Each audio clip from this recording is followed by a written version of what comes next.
സർവമംഗളമംഗല്യേ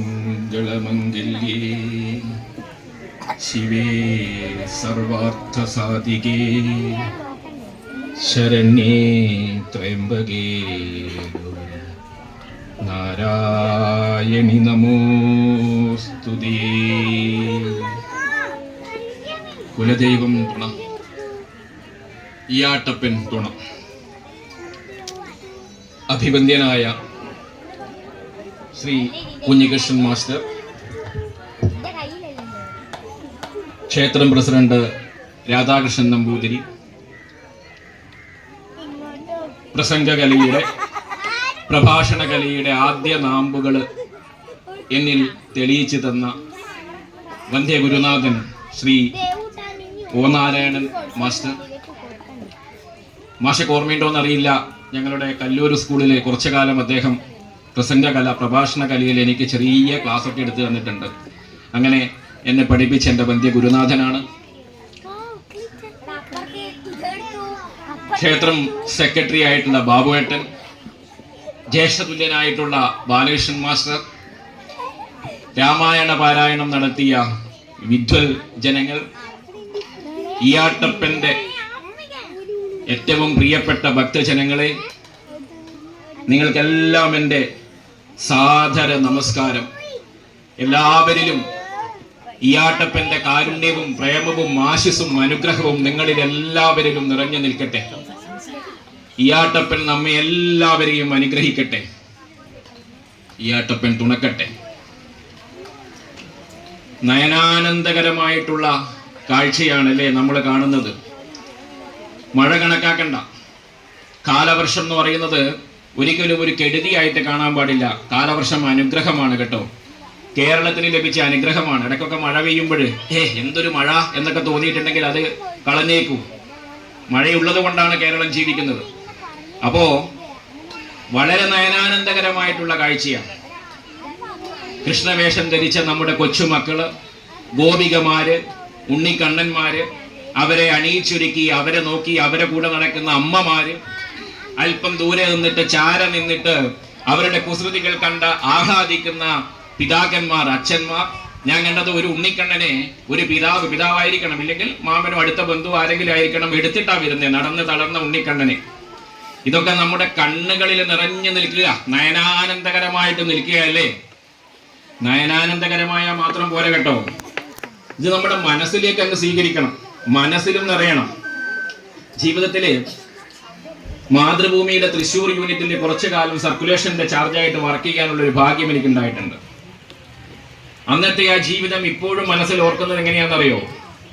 ഗുരുവായൂരപ്പനെ എനിക്ക് തോന്നുമ്പോഴൊക്കെ കാണാൻ പറ്റിയ ഒരു 2 വർഷങ്ങൾ. ഇടയ്ക്കിടെ പോവും. തൃശ്ശൂരിൽ നിന്ന് ഗുരുവായൂർ അമ്പലത്തിലേക്ക് ചെറിയ ദൂരേ ഉള്ളൂ. എപ്പോഴൊക്കെയാണോ സമയം കിട്ടുന്നത് അപ്പോഴൊക്കെ ഗുരുവായൂർ അമ്പലത്തിലേക്ക് പോകും.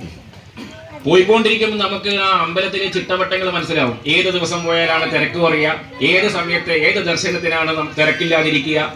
അങ്ങനെ ഒരു 2 വർഷം ഗുരുവായൂരപ്പനും ഞാനും യാതൊരു വ്യത്യാസവും ഇല്ലാതെ കണ്ണിനും മനസ്സിനും നിറഞ്ഞ ദർശനം നടത്തിയ ഒരു കാലഘട്ടം ഉണ്ടായിരുന്നു എനിക്ക്.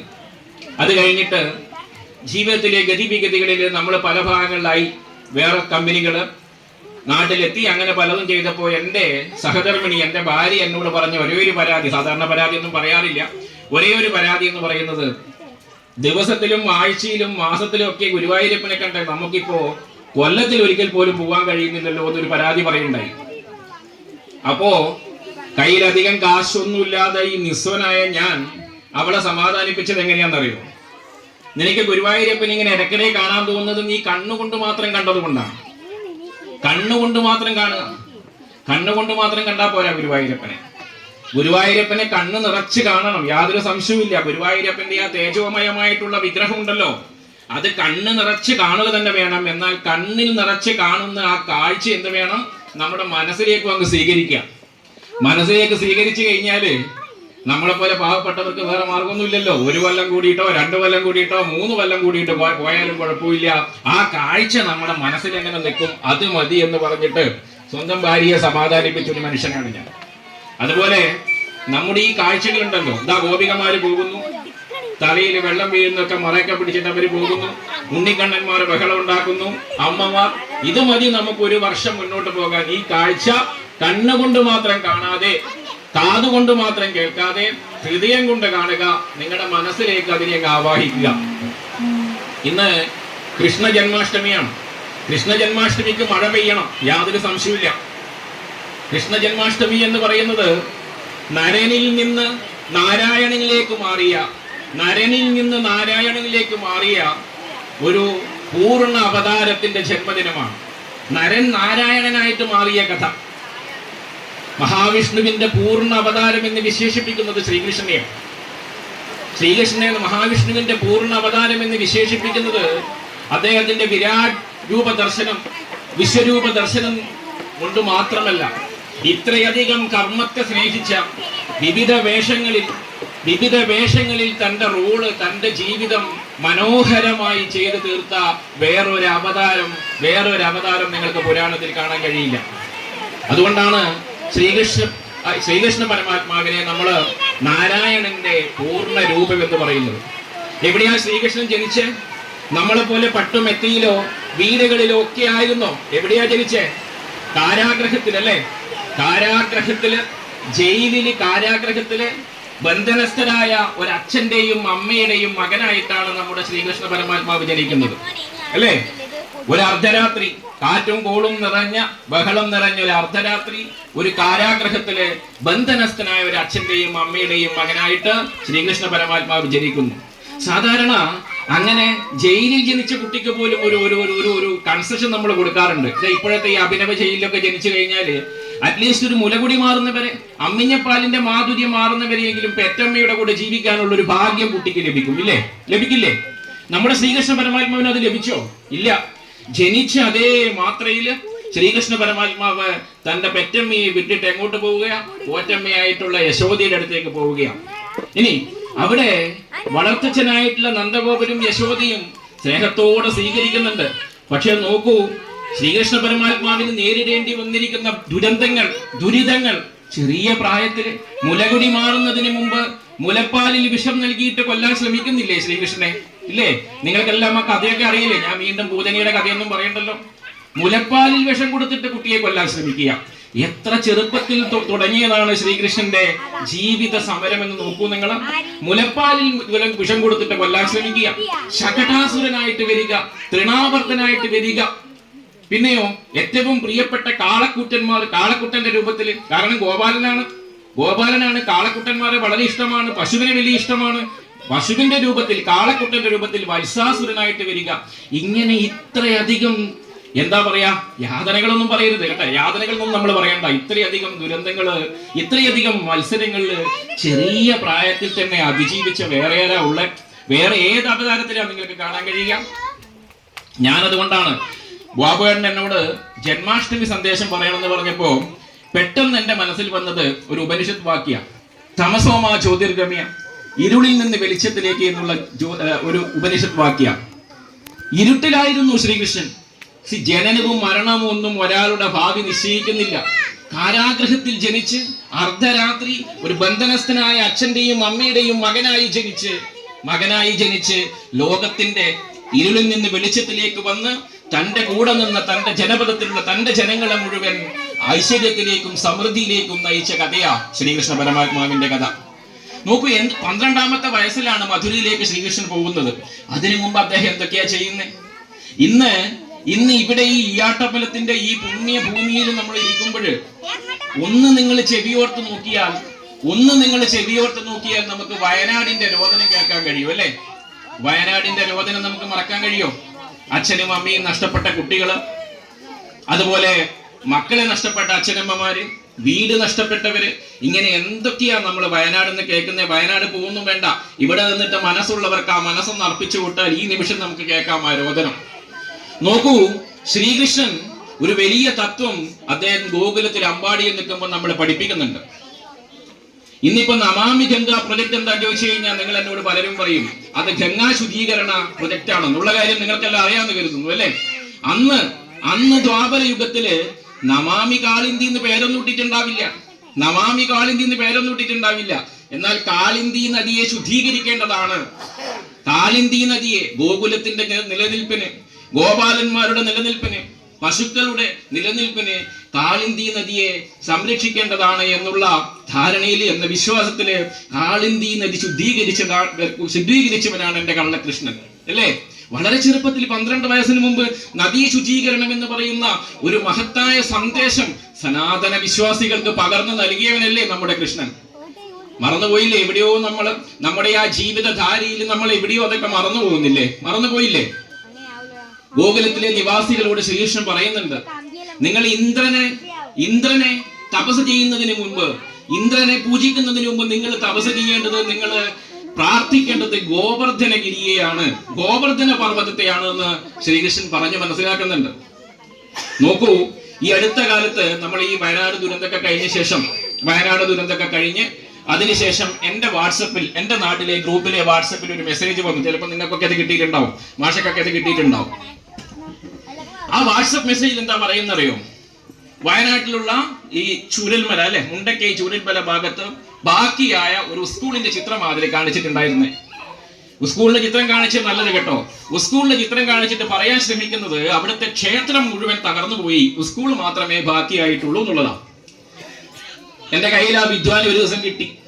അയച്ച വിദ്വാനെ മൂപ്പറുണ്ടാക്കിയല്ല, ഫോർവേഡഡ് മെനി ടൈംസ്, ഒന്നും നോക്കൂലല്ലോ, കിട്ടിക്കഴിഞ്ഞാൽ ഡിം അങ്ങനെ അയക്കുകയല്ലേ. ഫോർവേഡഡ് മെനി ടൈംസ് ആണ്. ഞാൻ ആ പയ്യനെ വിളിച്ചിട്ട് ചോദിച്ചു, മോനെ നീ അയച്ചത് കണ്ടു, ക്ഷേത്രം ഇല്ല, എന്താ ബാക്കിയായിട്ടുള്ളത്? സ്കൂള് ബാക്കിയായിട്ടുണ്ട്, സന്തോഷം. പക്ഷെ നീ എനിക്കൊരു മറുപടി പറഞ്ഞു തരണം കേട്ടോ.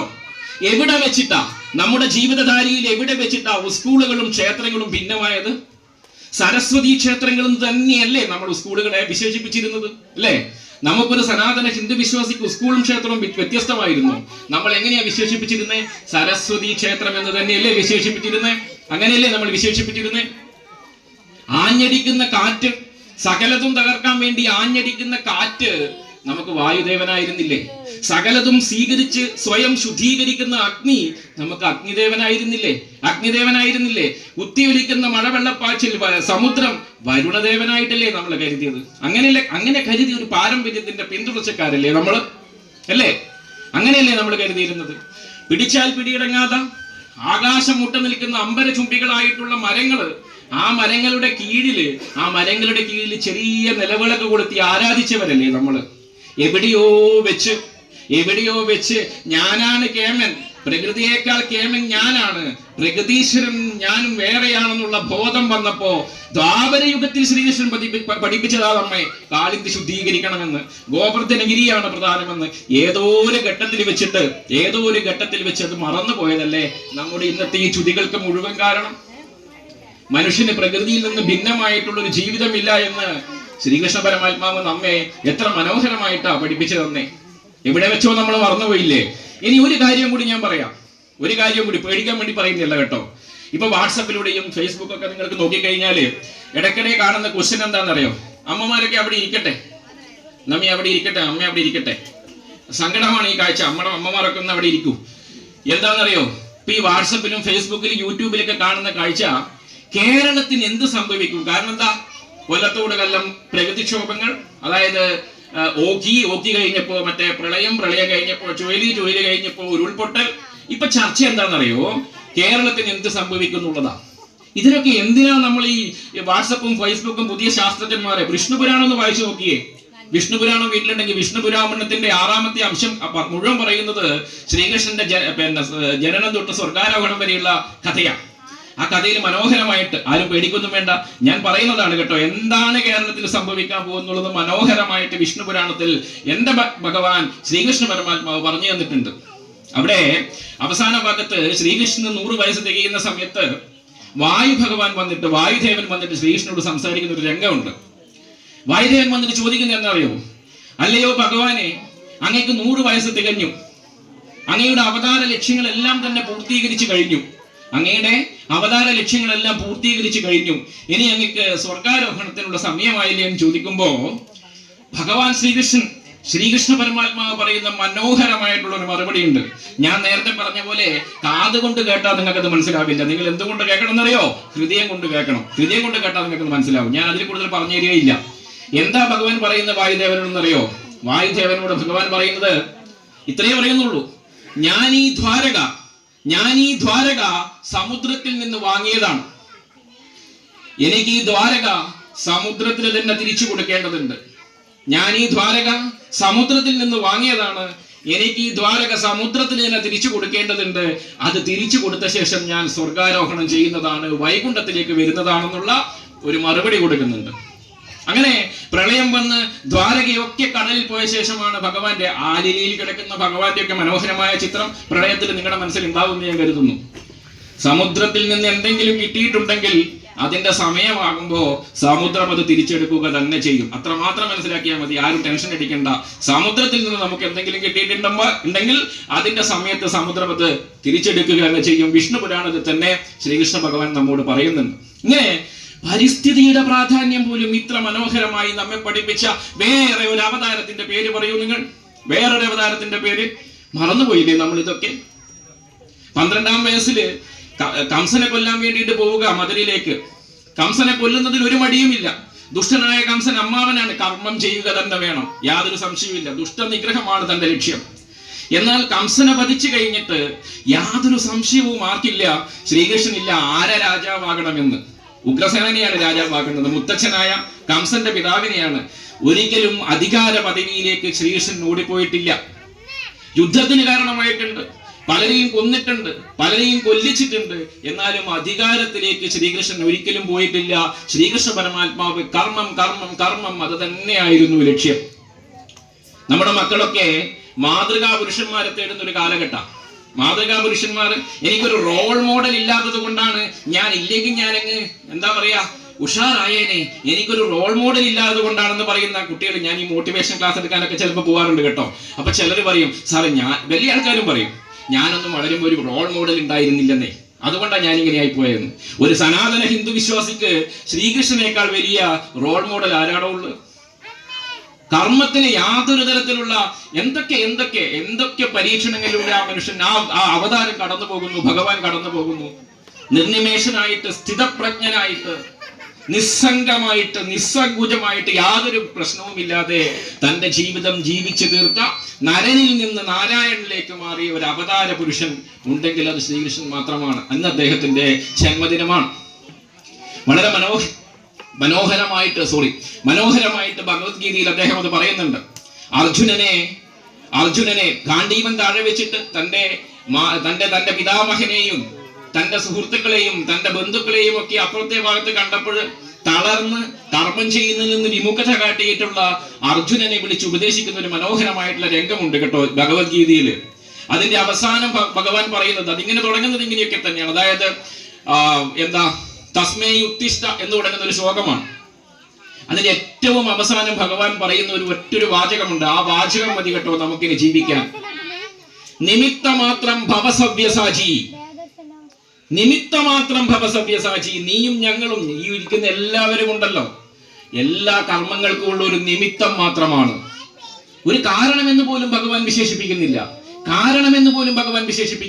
നമ്മളൊരു ഉപകരണം മാത്രമാണ് ഈ കാര്യങ്ങൾ നടക്കാനുള്ള. അതിനു മുമ്പ് ഭഗവാൻ പറയുകയാണ്, നീ ആരെ കണ്ടിട്ടാണോ തളർന്നു പോയത്, നീ ആരെ കണ്ടിട്ടാണോ നിന്റെ ഗാന്ധീവൻ താഴെ വെച്ചത്, നീ ആരെ കണ്ടിട്ടാണോ ഇവരെയൊക്കെ എങ്ങനെയാണ് ഞാൻ വധിക്കുക എന്ന പേര് കരഞ്ഞ് ബഹളം വെക്കുന്നത്, അവരെയൊക്കെ അവരുടെ കർമ്മദോഷത്താൽ ഞാൻ ഇതിനു മുൻപേ കൊന്നു കളഞ്ഞതാണല്ലോ പാർത്ഥ എന്ന് ഭഗവത്ഗീതയിൽ പറയുന്നുണ്ട്. പിന്നീടാണ് പറയുന്നത്, നീ ഒരു നിമിത്തം മാത്രമാണെന്ന് പറഞ്ഞാൽ നീ ഒരു ഉപകരണം മാത്രമാണ്. ഇത്ര മനോഹരമായിട്ടുള്ള വ്യാഖ്യാനങ്ങള് ജീവിതത്തിൽ ഇതൊക്കെ ഉണ്ടായിട്ടാണ് നമ്മള് ചെറിയ നേട്ടങ്ങളിൽ അമിതമായി സന്തോഷിക്കുകയും ചെറിയ സങ്കടങ്ങൾ പോകുമ്പോ ഓടിപ്പോയി വിഷം കഴിക്കുകയും ചെയ്യുന്നത്. സങ്കടങ്ങൾ താങ്ങാൻ കഴിയാതെ സന്തോഷങ്ങൾ വരുമ്പോ അമിതമായിട്ട് ആഹ്ലാദിച്ചിട്ട് ഇത്രയൊക്കെ നമ്മളോട് ഭഗവത്ഗീതയിൽ ഭഗവാൻ പറഞ്ഞു തരുന്നുണ്ട്. ഇത്രയധികം ഉപദേശം നൽകിയ, കർമ്മത്തെ ഇത്രയധികം സ്നേഹിച്ച വേറൊരു അവതാര പുരുഷൻ നമുക്കില്ല. ഒരു തരത്തിലും ഒരു സമയത്തും നോക്കൂ, ത്രേതായുഗത്തിലെ രാമൻ സ്ത്രീകളെ ഓർത്ത് കരയുന്നുണ്ട്, സീതയെ ഓർത്ത് കരയുന്ന രംഗമുണ്ട്. ശ്രീകൃഷ്ണൻ ഒരിക്കലും സ്ത്രീകളെ എന്നല്ല ആരെയും ഓർത്തും കരയുന്നില്ല. എന്നാൽ സ്ത്രീകളുടെ കണ്ണീരൊപ്പാൻ ഏറ്റവും മുൻപിൽ ശ്രീകൃഷ്ണൻ ഉണ്ടായിരുന്നു. കൃഷ്ണയ്ക്ക് 5 ഭർത്താവ്, ഒരാളല്ല 5 ഭർത്താവ്.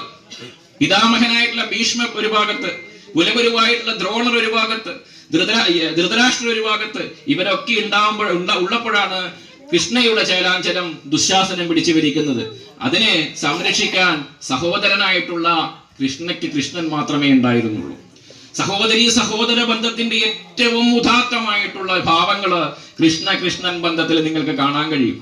അപ്പോ മക്കൾക്ക് റോൾ മോഡലാക്കാൻ പറ്റിയ ഏറ്റവും നല്ല വ്യക്തിത്വമാണ് ശ്രീകൃഷ്ണന്റെ വ്യക്തിത്വം എന്ന് പറയുന്നത്. ഒരു തരത്തിലും അദ്ദേഹം പതറുന്നില്ല. ഗാന്ധാരി, മധ്യപ്രതിയായിട്ടുള്ള ഗാന്ധാരി ശ്രീകൃഷ്ണനെ ശപിക്കുന്ന ഒരു രംഗമുണ്ട്, ഇല്ലേ?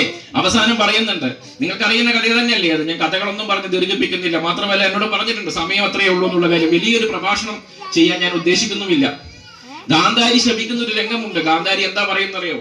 എങ്ങനെയാണോ കൗരവരും പാണ്ഡവരും തമ്മിലടിച്ച് നശിച്ചത്, അതുപോലെ നിന്റെ യാദവകുലവും നശിക്കുമെന്ന് ശ്രീകൃഷ്ണനെ നോക്കിയിട്ട് ഗാന്ധാരി ശപിച്ചപ്പോൾ ഒരു മറുപടി പോലും പറയാതെ കാലത്തിന്റെ നീതി അതാണെങ്കിൽ അത് സംഭവിക്കുമെന്നുള്ള ഉറച്ച ബോധത്തോടു കൂടി നടന്നു നീങ്ങുന്നുണ്ട് എന്റെ കള്ളകൃഷ്ണൻ, നടന്നു നീങ്ങുന്നുണ്ട് എന്റെ ശ്രീകൃഷ്ണ പരമാത്മാവ്. അങ്ങനെ തന്നെയാണ് അവസാനം മരിക്കുകയും ചെയ്യുന്നുണ്ട്, സ്വർഗാരോഹണം ചെയ്യുന്നതും നിങ്ങൾക്കറിയാം. ശ്രീരാമന്റെ പുനരവതാരമാണ് ശ്രീകൃഷ്ണൻ ധരിക്കുന്നു. അങ്ങനെ ബാലിയുടെ പുനരവതാരം എന്ന് ധരിക്കുന്ന ചരൻ എന്ന് പറയുന്ന കാട്ടാളൻ അമ്പെയ്തിട്ട് അദ്ദേഹം പോവുകയും ചെയ്യുന്നുണ്ട്.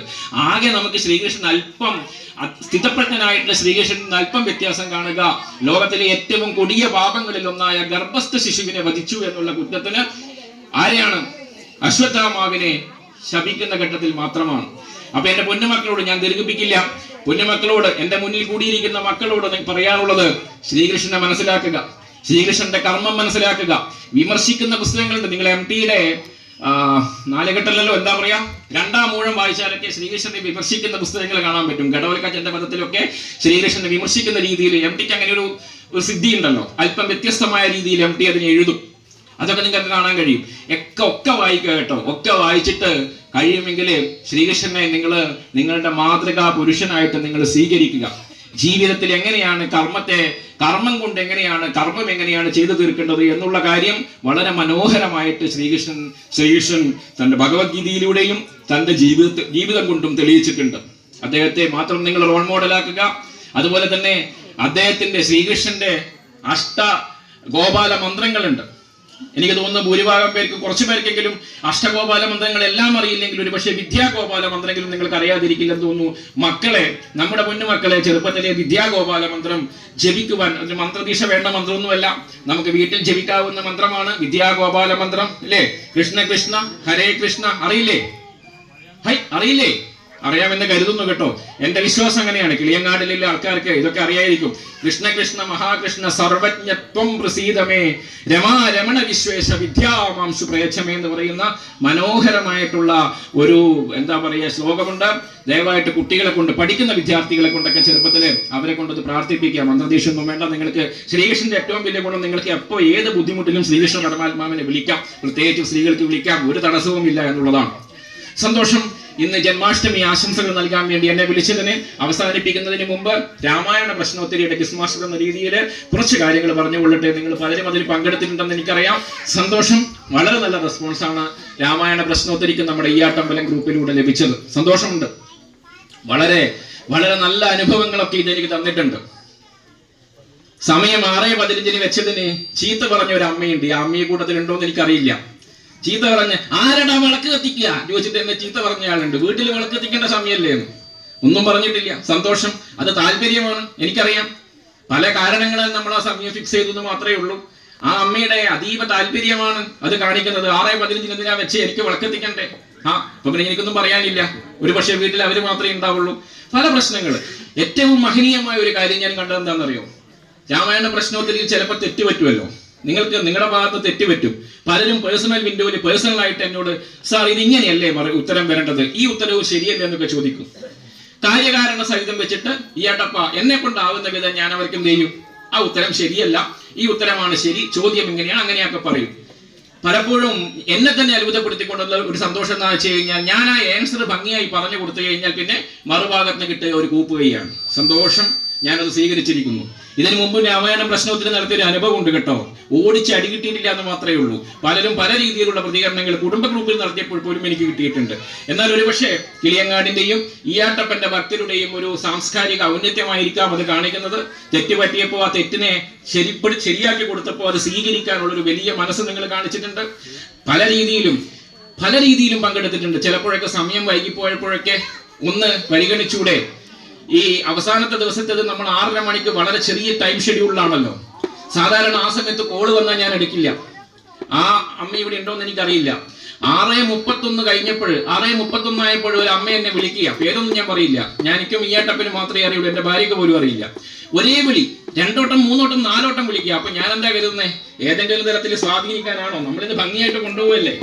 അപ്പൊ എന്താ ടെൻഷൻ എന്നറിയോ അമ്മയ്ക്ക്? സാധാരണ ഞാൻ കുറച്ച് ഉത്തരല്ലേ വരുള്ളൂ. അപ്പാട് തന്നെ നോക്കി ഈ ബ്ലൂടിക്ക് അങ്ങോട്ട് പോവല്ലോ.